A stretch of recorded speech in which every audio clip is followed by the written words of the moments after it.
সমষ্টির কল্যাণ নিজ কল্যাণের সাথে যদি আপনি না চান, সে যোগ্য নয়, সেটি আদৌ ধর্ম নয়।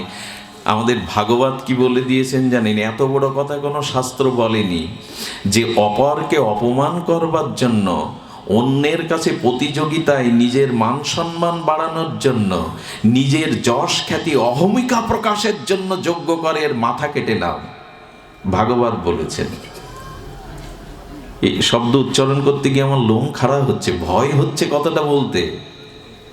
অপরকে দেখানোর জন্য, অপরকে অপমান করবার জন্য, নিজের যশ খ্যাতি ঢাকঢোল পিটানোর জন্য যারা ধর্মীয় যজ্ঞ করে, মাথা কেটে নিতে বলেছেন তাদের।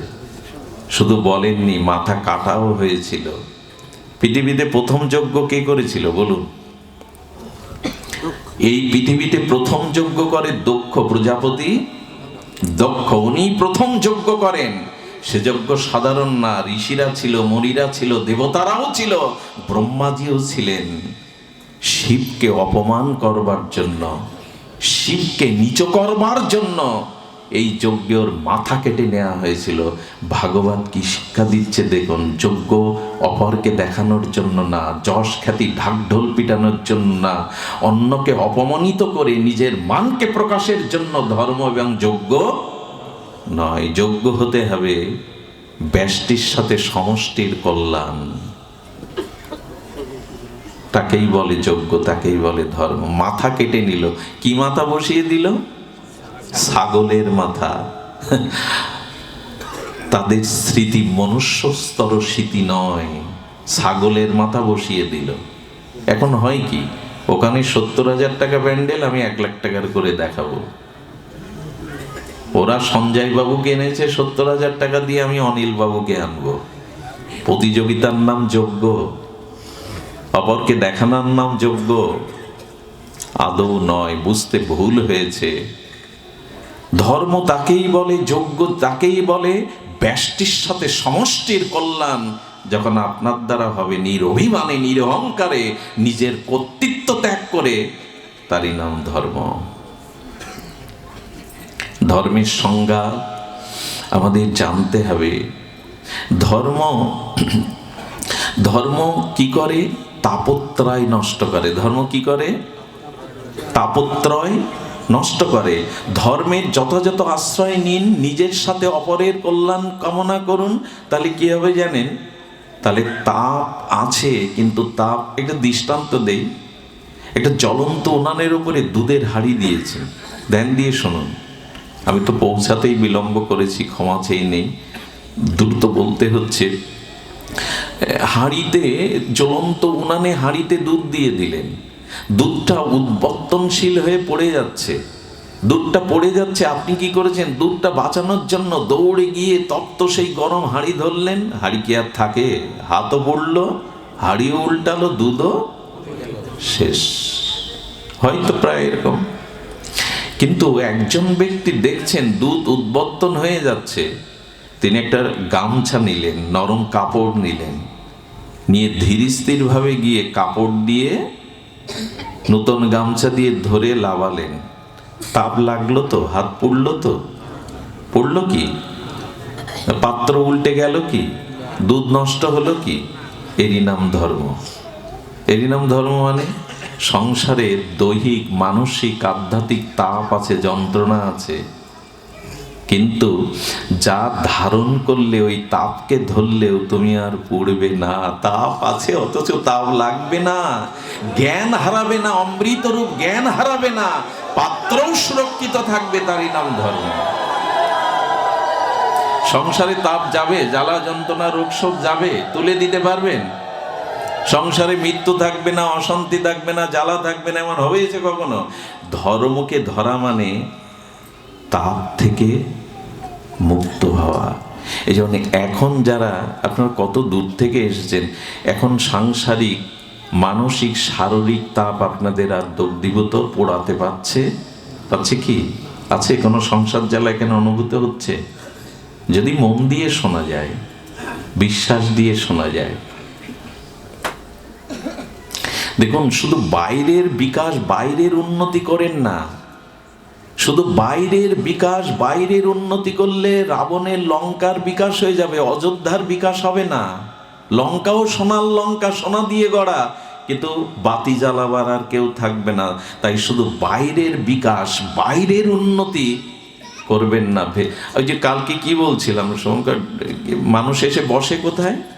ড্রয়িং রুম না কি বলে, গেস্ট হাউস, আমি তো আবার এসব জানি না।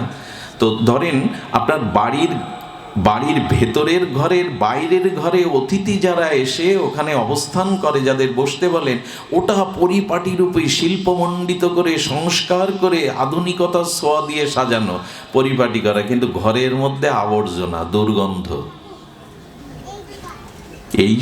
এরকম বিকাশ চাইবেন না। ঘর বাড়ি ফিটফাট, পোশাক আশাক ফিটফাট, এবার মঞ্চ টঞ্চ আলোয় ভরা, ভেতরের বিকাশ হয়নি, বিবেকের বিচার, এগুলো বিকাশ হয়নি।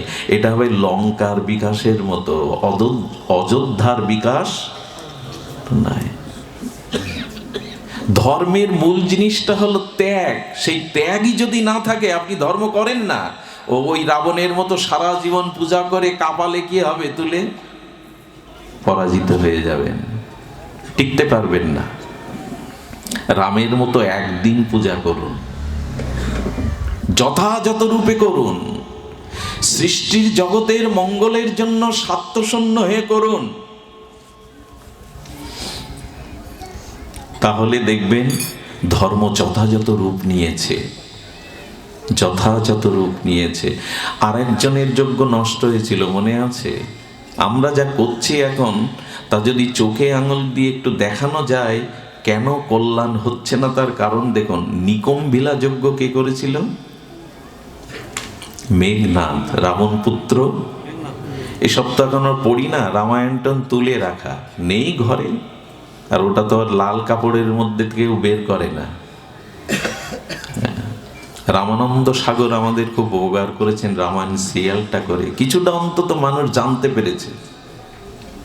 ইন্দোনেশিয়ার মতো রাষ্ট্রে রামায়ণকে, মহাভারতকে তাদের পাঠ্যপুস্তক হিসাবে স্বীকৃতি দিয়েছে। আর আমার দেশের সনাতনী হিন্দুরা রামায়ণ খোলে না, মহাভারতও খোলে না। দেখুন মহাভারতের চরিত্র, রামায়ণের চরিত্র কি পার্থক্য। মহাভারত এক সিংহাসনের জন্য, হস্তিনাপুরের সিংহাসনের জন্য কৌরবরা শেষ হলো, সব শেষ হলো। এক সিংহাসন নিয়ে যতুগৃহ রচনা, বিষ খাইয়ে মারতে যাওয়া, দ্রৌপদীর বস্ত্রহরণ, বনবাস, কুরুক্ষেত্রের যুদ্ধে রক্তের গঙ্গা বয়ে যাওয়া, বিধবার অশ্রু, এমনি করে সব শেষ। আবার অযোধ্যার এক সিংহাসনের অবস্থা দেখুন। ওখানে এক সিংহাসনে ভরতকে বসাবে বলে রাম বনবাসে চলে গেল, ওই একই সিংহাসনের জন্য। আর ভরত প্রভুর পাদুকা 14 বছর ছাতা ধরে প্রতিপালন করলেন। ওখানে যুদ্ধ নেই, ত্যাগের কারণে, আর এখানে ভোগের কারণে। কি অদ্ভুত দৃষ্টান্ত দেখুন তো সনাতন ধর্মে। মহাভারত দেখাচ্ছে এক সিংহাসনের জন্য কুরুক্ষেত্র হয়, অযোধ্যা শেখাচ্ছে এক সিংহাসনের জন্য 2 জন আত্মত্যাগ করছে। একজন 14 বছর বনবাস যাচ্ছে, আর একজন পাদুকাকে সিংহাসনে রেখে পূজা করছে। ত্যাগ কাকে বলে দেখো, ধর্ম কাকে বলে, বাঁচতে শেখায় রামায়ণ। ত্যাগ করো, আর হয়েছে ত্যাগ। আমি বাঁচলেই হলো, আমি খেয়ে পরে আমার ঘরের মধ্যে বউ ছেলে মেয়ে আত্মীয় স্বজন এরাই ভালো থাকলে হলো, জগৎ প্রলয় হোক তাতে আমার কি। এখন ধর্ম এই, এখন যাগযজ্ঞ এই। নিকুম্ভিলা যজ্ঞ করছিল কেন জানেন? এই যজ্ঞ সম্পন্ন করতে পারলে সবাইকে নাশ করতে পারবে মেঘনাদ। বিভীষণ বলে দিল রঘুপতি রামকে, এ যজ্ঞ সৎ উদ্দেশ্য হচ্ছে না, অসৎ উদ্দেশ্য হচ্ছে। অন্যকে, ধর্মকে নাশ করার জন্য, সাধুকে বিনাশ করার জন্য রামচন্দ্র লক্ষ্মণকে দিয়ে, হনুমানকে দিয়ে সেই যজ্ঞ পণ্ড করলেন। যজ্ঞ ভেঙে দেন ভগবান। যদি সেই যজ্ঞ সাধু পূরণের জন্য, সত্যকে অস্বীকার করে নিজের ব্যক্তি স্বার্থ পূরণের জন্য হয়, ভগবান রামচন্দ্র যজ্ঞেশ্বর সেই যজ্ঞ নষ্ট করে দিলেন। কি হবে যজ্ঞ করে যদি আপনি জগতের, সমাজের, অন্যের কল্যাণ না হয়? শুধু হই হুল্লোড় করা।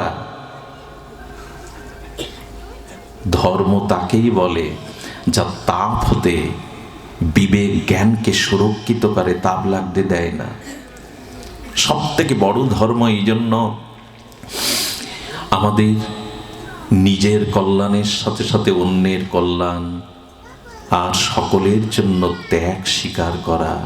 এটা যতদিন না আসবে, দেখুন সব থেকে বড় কথা, জাম্ববান সাধুর পোশাক পরেনি, কিন্তু জাম্ববান পূজিত হয়। আর রাবণ সন্ন্যাস বেশ নিয়েছিলেন, কালনিমি সন্ন্যাসের বেশ নিয়েছিলেন, ওদের পূজা হয়।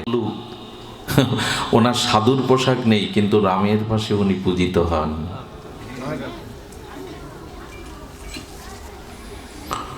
এই জন্য বাইরের আবরণ থাকতে হবে, কিন্তু ত্যাগ থাকতে হবে। আমাদের ভিতরে অপরের কল্যাণ চিন্তা থাকতে হবে। দুটো যজ্ঞ নষ্ট হলো, আর দুটো যজ্ঞ পূর্ণ হলো। এক বিশ্বামিত্রের যজ্ঞ, রাম লক্ষ্মণকে এনে উনি যজ্ঞ করেছিলেন। কেন জানেন? এই যজ্ঞে রাবণের সমস্ত অনুচরগণ এসে ঋষিদের মেরে যজ্ঞ নষ্ট করে দিত। যজ্ঞ করলে জগতের হিত হবে, ফসল হবে, বৃষ্টি হবে, প্রতিকূলতা আসবে না। যজ্ঞ করলে সেই ধূমের দ্বারা দেবতা সন্তুষ্ট হবে, তাতে প্রকৃতির ভারসাম্য থাকবে। আজকে পৃথিবী চিৎকার করছে প্রকৃতির ভারসাম্যতা নেই, শীত চলে যাচ্ছে, ঋতুচক্রের আমূল পরিবর্তন এসেছে, মানুষ নূতন রোগ ভাইরাসে আক্রান্ত হচ্ছে। একটা কারণে মানুষ নিজের স্বার্থের জন্য সব কিছু নষ্ট করে ফেলছে ভোগের জন্য। এটাতেই সতর্কতা করার জন্য বিশ্বামিত্র বলেছিলেন, যজ্ঞ যথাযথ রূপে হলে পৃথিবীতে শান্তি প্রতিষ্ঠা হবে। আজকে গাছ বাঁচাও, এই কথাটা কারা বলেছে? আজকে সরকার লিখছে যে বৃক্ষ নিধন করো না, অথচ সনাতন ধর্ম বৃক্ষকে কোটি কোটি বছর আগে পূজার আসনে বসিয়েছে, সিঁদুর দিয়ে জল ঢেলে তাকে দেবতার পূজার আসনে বসিয়েছে। কারা কারা শিখিয়েছে এটা? সনাতন ধর্মকে আমরা উপলব্ধি করতে পারিনি, এটা কত বিশ্বজনীন ধর্ম। সারা পৃথিবীতে দেখবেন কোনো অনুষ্ঠান হলে তাদের মতো ক্রিয়ায় তারা তাদের মঙ্গল কামনা করে। সনাতন ধর্মের ক্ষুদ্র থেকে বৃহৎ অনুষ্ঠানে মঙ্গল কামনা হয় বিশ্ববাসীরাং সর্বে ভবন্তু সুখিনঃ সর্বে সন্তু নিরাময়া সর্বে ভদ্র। এত উদার বাণী এই ধর্মের। পৃথিবীর সকলেই সুখী হোক, সকলেই মঙ্গল লাভ করুক, কেউ যেন দুঃখ না পায়। সেই উদার, সেই জগৎ কল্যাণের ধর্মকে আজকে জল দূষণের জন্য বলা হচ্ছে, কিন্তু আমরা জলকে পূজা করি, বৃক্ষকে পূজা করি, হোমের দ্বারা ঘৃতর দ্বারা বায়ুকে বিশুদ্ধ করি, বিল্লপত্র, জটডুমুর, ঘৃত, ধূনা দিয়ে আমরা বাতাসকে পবিত্র করি। বাতাসের পূজা আজকে দরকার। দূষিত হয়ে যাচ্ছে প্রকৃতি। এই জন্য বলছেন, দেখুন, ক্রিয়ার বিপরীতে একটা প্রতিক্রিয়া, বিপরীতে প্রতিক্রিয়া আসবে। এই জন্য সনাতন এত বৈদিক 700 আদর্শ থাকতেও অভিশাপ লাগে কখন জানেন? এই ধর্মের প্রকৃত চর্চা না হওয়ায়, গবেষণা না হওয়ায়, ধর্মের মৌলিক তত্ত্বটা না জানায়। এই ধর্ম থেকে মানুষ এখন অন্য ধর্মেও চলে যাচ্ছে। এর থেকে বড় কলঙ্কের আর কি আছে, ব্যর্থতার কি আছে? শুধুমাত্র অনুশীলনের অভাব, শুধুমাত্র এই ধর্মটাকে যথাযথ রূপে উপলব্ধির অভাব। এই জন্য ভাগবত প্রয়োজন। ধর্ম আমরা জানলাম, ধর্ম মানে ব্যষ্টির সাথে সমষ্টির কল্যাণ। ধর্ম মানে শাস্ত্র নির্দিষ্টিত কর্তব্য কর্ম পরায়ণ হয়ে সকলের কল্যাণের নিমিত্তে কর্ম করা। আসুন আমরা এই যজ্ঞ শুরু করি। আর একজন যজ্ঞ করেছিলেন দশরথ, তার উদ্দেশ্য ছিল ভগবানকে পুত্র রূপে পাওয়া, সুসন্তানের জন্য যজ্ঞ। আমার মনে হয় দশরথের মতো সনাতন হিন্দুর ঘরে এখন সুপুত্র পাওয়ার জন্য যজ্ঞ করা উচিত, তপস্যা করা উচিত। ভালো পুত্র চায়, এই সনাতন ধর্মের উত্তরাধিকার ভাবে সুসন্তান চায়। দশরথ যজ্ঞের দ্বারাই রাম ভগবানকে এই চার রূপে পরম ব্রহ্মকে তিনি পেয়েছিলেন। শুধু ভক্তমণ্ডলী, এই জন্য আমরা ধর্মের সংজ্ঞাটি সামান্য জানলাম, যে ধর্ম ব্যষ্টির সাথে সমষ্টির কল্যাণ, ধর্ম কর্তব্য পরায়ণতাই হলো ধর্ম। আমি এই জন্য আপনাদের কাছে আবারও অনুরোধ করব, যেটুকু ধর্ম আচরণ, যাগ যজ্ঞ, যে পূজা পার্বণ যেটুকু করবেন, তার অর্থ জেনে, তার সরলার্থ জেনে, তার মর্মার্থ জেনে, যাতে জগৎজীবের কল্যাণ চিন্তায় সেটা সমর্পিত হয়, এটাই ধর্ম। যাকে ধারণ করলে আর তাপ আর বিনাশ আসবে না, সেইভাবেই যেন আমরা ধর্ম প্রতিপালন করি। কিন্তু পরম ধর্ম কাকে বলে? আমরা আজকে আলোচনার বিষয়বস্তু ছিল কি সত্য নয় পরম সত্য, ধর্ম নয় পরম ধর্ম। ভাগবত এই জন্য অনন্য গ্রন্থ। ভাগবত ধর্মের কথা শুধু শেখায়নি, পরম ধর্মের কথা শিখিয়েছে। পরম ধর্ম কাকে বলে আমরা এটি প্রসঙ্গে একটু আলোকপাত করব। পরম ধর্ম কি সেটা জানতে হবে। পরম ধর্ম হলো ভগবানের সাথে সম্বন্ধের দ্বারা একান্ত যুক্ত হওয়া। পরম ধর্ম হলো কোনো একটি সম্বন্ধের সাথে ভগবানের সাথে যুক্ত হওয়া। কথাটি আমরা আরো একটু বিস্তার বা প্রকাশ করবার চেষ্টা করি, যাতে আমাদের অনুধাবন হয়। ধর্ম মানে ঈশ্বরের সাথে যুক্ত হওয়া। যদি বলেন আমরা কি বিযুক্ত, আমরা বিযুক্ত নয়, যুক্ত। তবে ঈশ্বরের সাথে আমার এখনো কোনো নিবিড় সম্বন্ধ রচনা হয়নি। এই জন্য ধর্মে আছি, পরম ধর্মে উঠতে পাচ্ছি না। ধ্যান দিন, উপনিষদ বলেছেন রস বই স, অর্থাৎ সেই পরম ব্রহ্ম কি, তাকে তুলনা করা হয়েছে কি দিয়ে? রস। রস বই স, রসই, তিনি রস, তিনি রসময়। পরম ব্রহ্ম হলো রস। এই রস কাকে বলে? পরম ধর্মে যেতে গেলে রসের অনুসন্ধান চাই। রস বই স। এ রস কাকে বলে জানেন? সন্তানের ক্ষুধার্ত মুখ দেখে মায়ের হৃদয়ে করুণার উদ্বেগ হলো।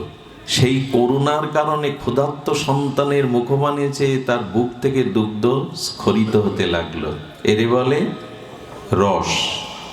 বোঝা যায় কি? বোঝা যায় না।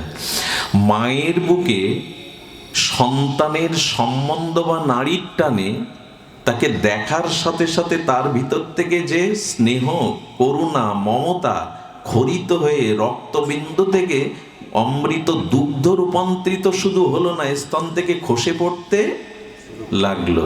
এরই নাম রস। রসই প্রেম, প্রেমই রস। ভগবানের সাথে প্রেমের সাথে কোনো সম্বন্ধ যখন যুক্ত হয়ে, সেই সম্বন্ধ যুক্ত প্রেম যখন স্নেহ দ্বারা বিগলিত হবে, ভাবের দ্বারা, সেই প্রেম পরিপক্ক দশায় ভাবের দ্বারা, স্নেহের দ্বারা বিগলিত রূপ নেবে, তারই নাম রস। রস মানে চমৎকারিত্ব, লোকত্রিয় আস্বাদনের আনন্দের নাম হলো রস। রস কথাটা যদি সহজভাবে বুঝি তাহলে বুঝতে হবে প্রেম। প্রেমই রস, রসই প্রেম। মায়ের চিত্তে সন্তানের জন্য যে প্রেম, ভালোবাসা, স্নেহ, মমতা আছে, ওটার জন্য স্নেহ রক্ত থেকে দুগ্ধ খরিত হয়। ভগবানের সাথে কোনো সম্বন্ধ যদি শুধু প্রেমের সম্বন্ধ হয়, আর ওই প্রেমের স্নেহ বিগলিত হয়ে যদি হৃদয় থেকে আনন্দ রস খরিত হয়, এরই নাম পরম ধর্ম। কি করে বোঝায়? বোঝানোর ক্ষমতাই তো নাই। তবে এইটুকু বুঝি, এই রস আবার অবস্থান ভেদে এক এক রূপ নেয়। এই রস আবার অবস্থান ভেদে এক এক রূপ নেয়। ওই পরম ব্রহ্ম কিন্তু রসময়। ঈশ্বরকে কি বলল উপনিষদ?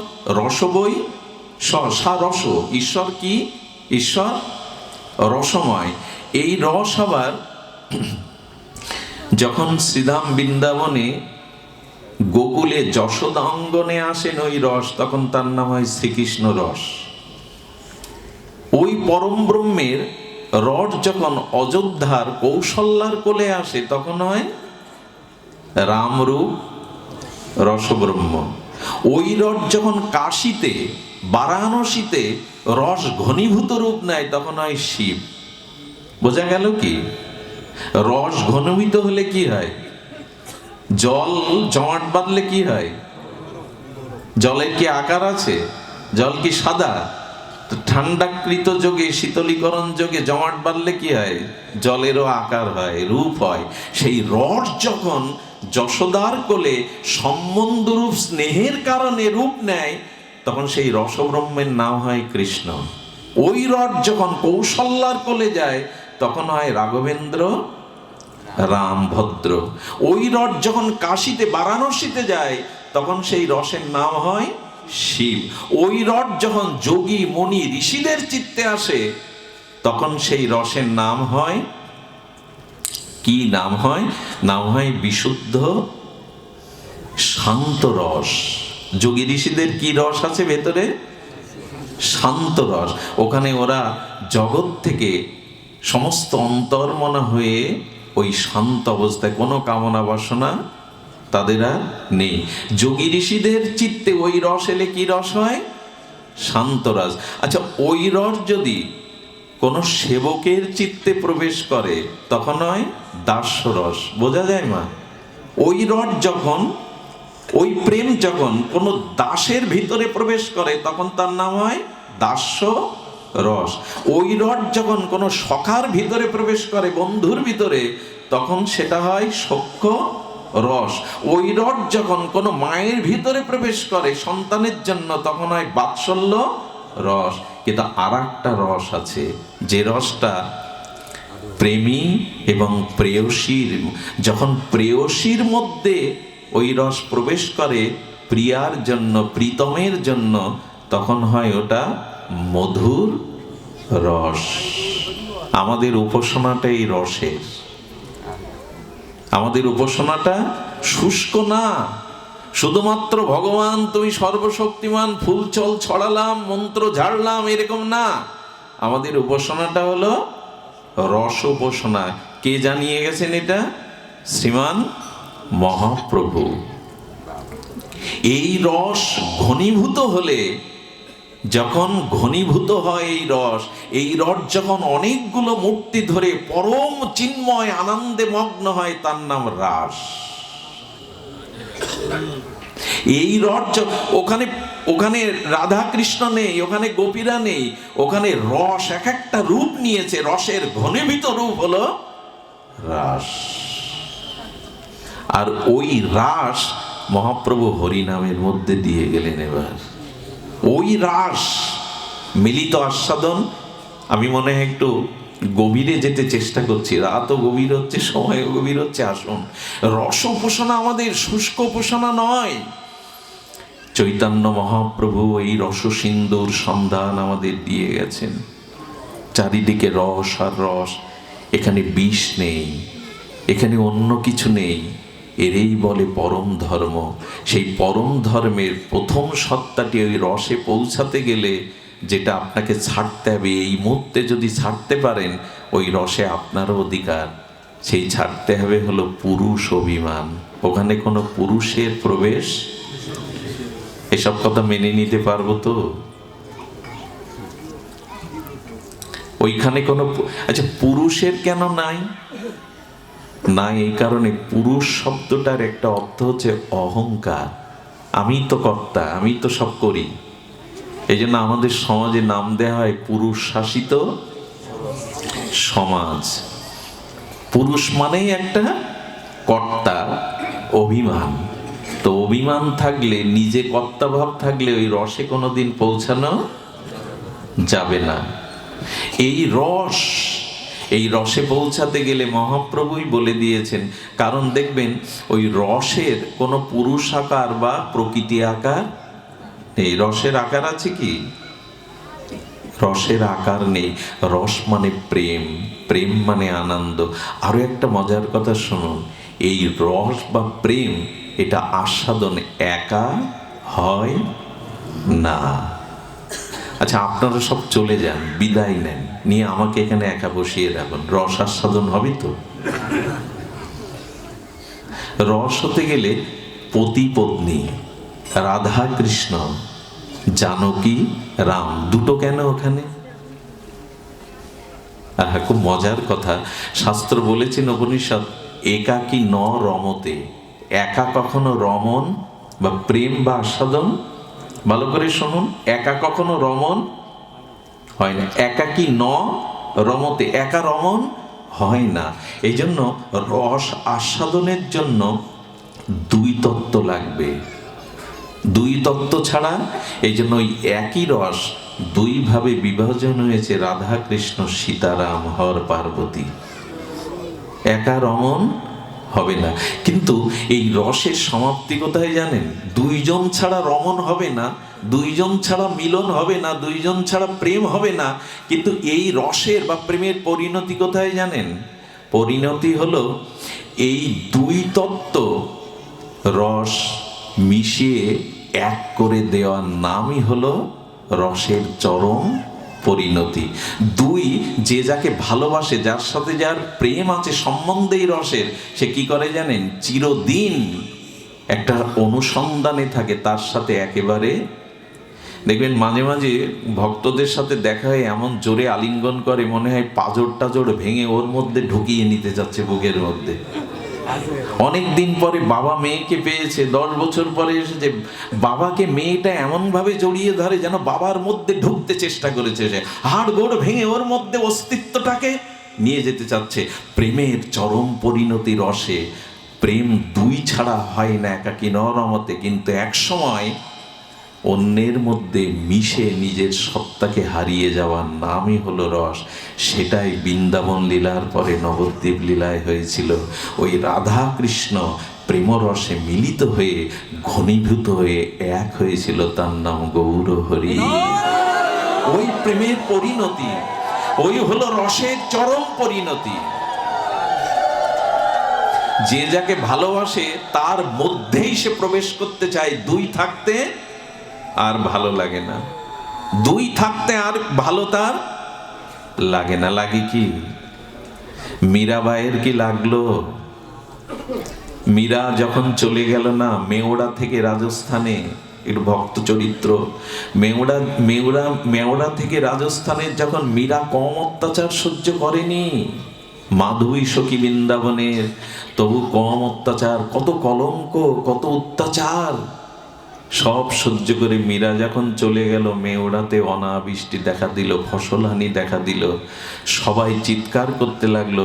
দেখুন, গ্রামে যদি কেউ বৈষ্ণব হয় তার পেছনে লাগবেন না, শুদ্ধ ভক্ত হলে লাগবেন না, ভক্ত শূন্য বৈষ্ণব শূন্য হলে ওখানে বিধাতার অভিশাপ নেমায়। বিধাতার অভিশাপ নামে যখন রোগ আসতে লাগলো, অনাবৃষ্টি, দুর্ভিক্ষ, অনাহার, তখন সবাই কপাল চাওড়াতে লাগলো, মীরাকে আমরা বড় কলঙ্কিত করেছি, মীরাকে বড় কষ্ট দিয়েছি। মীরা বৃন্দাবনের পথে পথে সেই গিরিধারী লালের প্রেমানন্দে কখনো নাচেন, কখনো কীর্তন করেন, কখনো বিভাবিত হয়ে ঘুরতে থাকেন বৃন্দাবনের ব্রজের পথে পথে। তিনি এলেন মথুরায়, মথুরায় এসে শুনলেন তিনি দ্বারকায় গেলেন। দ্বারকার মন্দিরে মীরাকে ফিরিয়ে নেওয়ার জন্য মেওড়াবাসী যখন বললেন, মীরা মা ফিরে চলো মা, তোমার কারণে পুড়ে ছারকার হয়ে যাচ্ছে। আমার মনে হয় যেখানে ভক্তের চরণ ধুলি পড়ে না, যেখানে শুদ্ধ ভক্তের আগমন ঘটে না, সে মাটিতে কল্যাণপ্রদ বরাবহেও কিছু হয় না। ভক্ত শূন্য হলে সে মাটি অভিশপ্ত হয়ে যায়। মীরা ফিরে চলো। আজকে প্রভুখাদ্যে আগ্রা আজকের অন্য দিনের আগ্রার মতো নয়। এখানের আকাশ বাতাস এখন দেবতারাও প্রার্থনা করে। এখানের আকাশ বাতাসে অনেক পবিত্র ঋষিমুনির আত্মা এসে ভর করেছে। এখানে সাক্ষাৎ ভগবানের কৃপা করুণামূর্তি বইছে। সাধু যেখানে মিলিত না হয়, ভগবত হরিকথা হরি নামাদি যেখানে আস্বাদিত না হয় সে স্থানে মঙ্গল কিছু হতে পারে না, কল্যাণ কিছু অভিশপ্ত হয়ে যায় সেই ভূমি। এই জন্য গৃহে যেখানে ভগবানের নাম সাধুগুরু বৈষ্ণবের চরণ ধুলিতে অনুরক্ত না হয় সে গৃহ গৃহ নয়, তা শ্মশান ভূমি। উচিত হলো সাধুগুরুর অনুরাগ, সাধুগুরুর সান্নিধ্য যাওয়া। মীরা বলল, আমি আমার গিরিধারীর কাছে শুনে আছি সে অনুমতি দেয় কিনা। মন্দিরের মধ্যে প্রবেশ করে বললেন, আর কতকাল আলাদা রাখবে গো? বলো না, তোমায় ছেড়ে আর কতকাল আলাদা থাকবো, কতকাল ঘুরিয়েছ আমায়। এই বলে মীরা যখন আহ্বান করলেন, দ্বারকাধীশ ভগবান মীরাকে নিজের মধ্যে ওই যে প্রেম দুই থাকে না, প্রেম মিশে যায়, সঙ্গে সঙ্গে মীরার চিন্ময় শরীরটা দ্বারকাধীশ গোবিন্দ মিশিয়ে নিলেন। পূজারি গিয়ে দেখলেন মীরার কাপড়টা গোবিন্দের গালে বেঁধে আছে, মিলিয়ে নিলেন। এই হলো রসের পরিণতি। কবে তোমার কাছে ফিরে যাব, কবে তোমার হব। এই মরময়, মৃত্যুময়, যন্ত্রণাময়, সত্যময় সংসার থেকে কবে তুমি তোমার কাছে আমায় নেবে, কবে একাকার হয়ে মিশে যেতে পারবো তোমায়। এই অভিলাষটাই হলো প্রেমের অভিলাষ, রসের উপাসনা। মহাপ্রভুর এই দশা হয়েছিল। তিনি তার প্রিয় পরম জগন্নাথের মধ্যেই মাথুর বিরহিনী রাধা ভাবে তিনি শ্যামসুন্দরকে দেখেই তো মিলিত হয়েছিলেন। নাও আমায় নাও। মাঝে মাঝে মহাপ্রভুর ওই রস মিলিত হওয়ার জন্য গম্ভীর গাম্ভীরার মধ্যে মহাপ্রভুর অস্থি মজ্জা রক্ত বিগলিত হয়ে দীর্ঘ হয়ে যেত। এ কি ব্যাখ্যা করে বোঝাবার কথা? হাড় মাংস দেহটা বহু ফুট লম্বা হয়ে বিগলিত হয়ে যেত। মাঝে মাঝে এই বিরহে, এই প্রেম, এই রসের অনুভূতিতে হস্তপদ কুর্মের ন্যায়, মাটির ঢেলার ন্যায় ভেতরে প্রবেশ করে মাটির কর্মাকৃতি আকার হয়ে যেত। লোমকূপ দিয়ে রক্ত ঝরছ মহাপ্রভুর। নিদ্রা নেই এই বিরহ। এই জায়গাটায় পৌঁছানোর জন্য গম্ভীরানাথ এই লীলা করেছিলেন। রাধারানীর বিরহ, মাথুর বিরহ বেগ করে মহাপ্রভু বলেছিলেন, প্রেম না হলে কেউ কারোর কথা ভাবে গো, ভালোবাসা না থাকলে কেউ কারোর কথা ভাবে। এই ভগবানের প্রতি চির আপনত্ব রস ও প্রেমের সম্বন্ধের অনুরাগের নামই হলো পরম ধর্ম। ধর্ম করছি আমরা, কিন্তু এই পরম ধর্ম মহাপ্রভু দিতে এসেছিলেন। কবে তোমার হব, তোমাতে মিশে যাব, কবে তোমার সেবা ভাবনা নিয়ে দাস্য সাক্ষ্য বাৎসল্য মধুর রসে তোমাকে এমনি করে ভালোবাসতে পারবো। এই ভালোবাসাটাই হলো আমাদের রস উপাসনা। এই রস উপাসনায় মহাপ্রভু নিজে আচরণ করে শেষ যে রহিল প্রভুর দ্বাদশ বৎসর। এই উপাসনাটাই চাই আমাদের। মদনমোহন টিলায় এক বাবা থাকতেন, মদনমোহন টিলাতে। মদনমোহন টিলাতেই বাবা ছোটবেলা থেকেই বিরক্তি, বৈরাগ্যময়। মদনমোহন টিলাটা গেছেন আপনারা যমুনার ধারে, সনাতন গোস্বামীর ভজনস্থলী।